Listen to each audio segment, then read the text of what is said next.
Salibkanlah dia. Salibkanlah dia.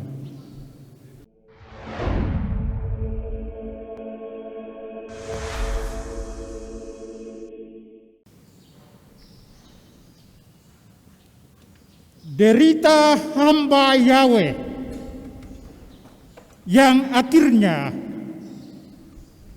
karena ketaatannya keluar sebagai pemenang.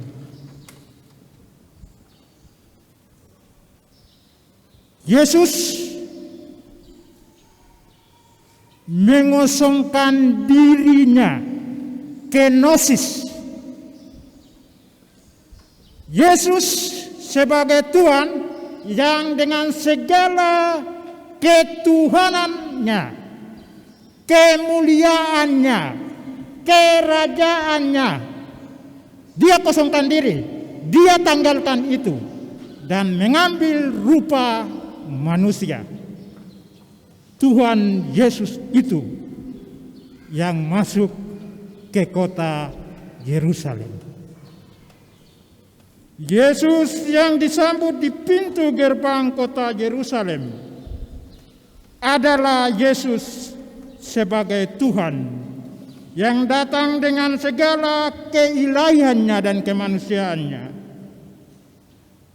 Itulah sebabnya beberapa orang menyerahkan seekor keledai dan banyak orang menghamparkan pakaian mereka di jalan, menyebarkan ranting-ranting hijau yang mereka ambil dari ladang.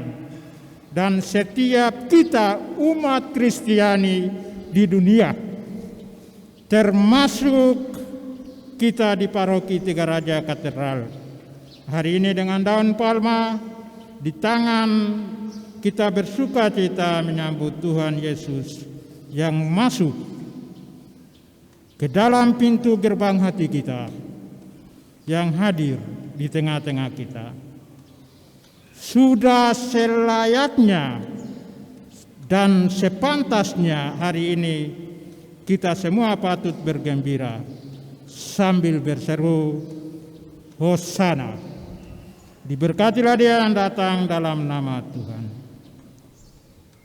Umatku yang terkasih, apakah seruan Hosana itu akan tetap terdengar lagi ketika Tuhan Yesus yang sama memasuki pintu gerbang sengsara dan penderitaannya?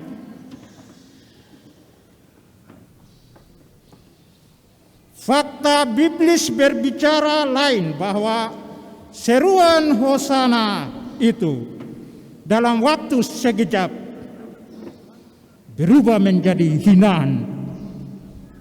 Salibkanlah dia. Salibkanlah dia. Hari ini juga mereka menyambut Tuhan Yesus dengan lambaian bunga karang dan anggur asam di tangan mereka, para masa serdadu dalam perjalanan kisah sengsara hari ini. Mereka meludainya, mencelanya.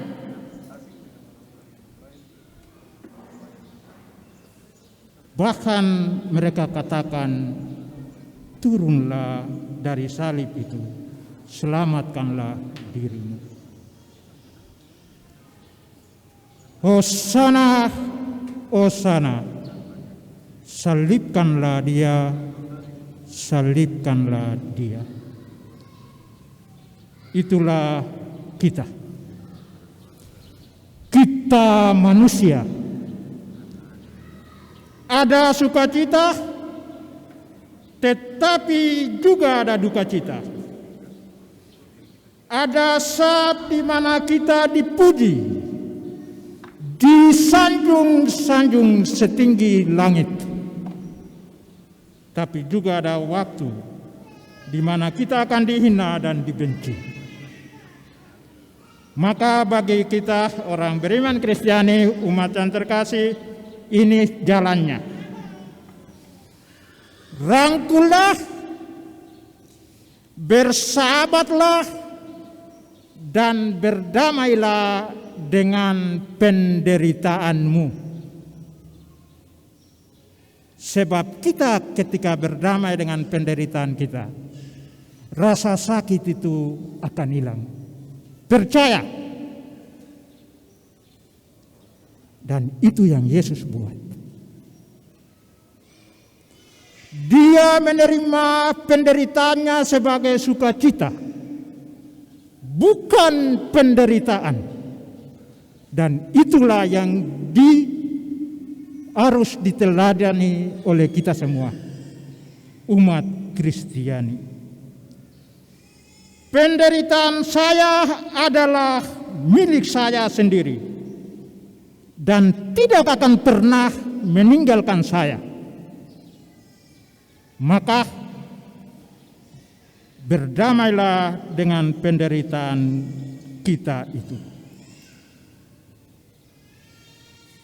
Berapa banyak orang yang ikut dengan setia mengambil bagian dalam sengsara Tuhan Yesus. Hari ini hanya 11 muridnya, Maria ibunya, seorang petani bernama Simon dari Kirene, Veronika, wanita-wanita termasuk Maria Magdalena, Maria ibu Yakobus, Salome, kemudian Yohanes dan juga Yusuf dari Arimatea, Nikodemus, dan juga mereka yang anonim sebagai simpatisan yang bergabung dalam masa secara diam-diam. Lalu yang lain kemana? Yang lain bubar dengan alasannya masing-masing. Kesuksesanmu adalah kesuksesan kami semua. Penderitaanmu kau urus sendiri.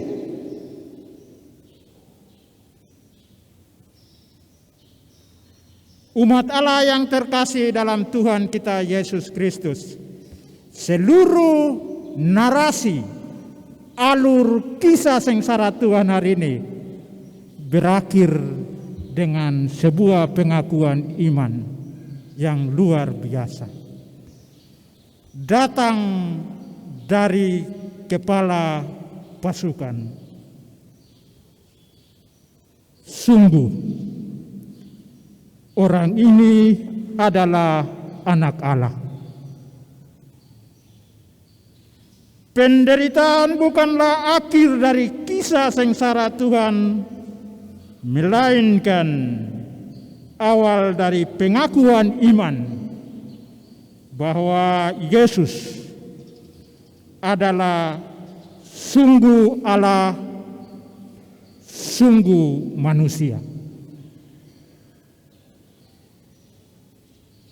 Yang dikandung dari Roh Kudus, dilahirkan oleh perawan Maria, yang menderita sengsara dalam pemerintahan Pontius Pilatus, disalibkan, wafat, dan dimakamkan. Umatku, umat Allah, paroki katedral yang terkasih, sengsara apapun jenisnya dan bentuknya, ringan dan beratnya yang kita alami, bagi kita orang beriman Kristiani akan selalu berakhir dengan sukacita. Selamat memasuki Tri Hari Suci. Tuhan memberkati kita semua. Amin.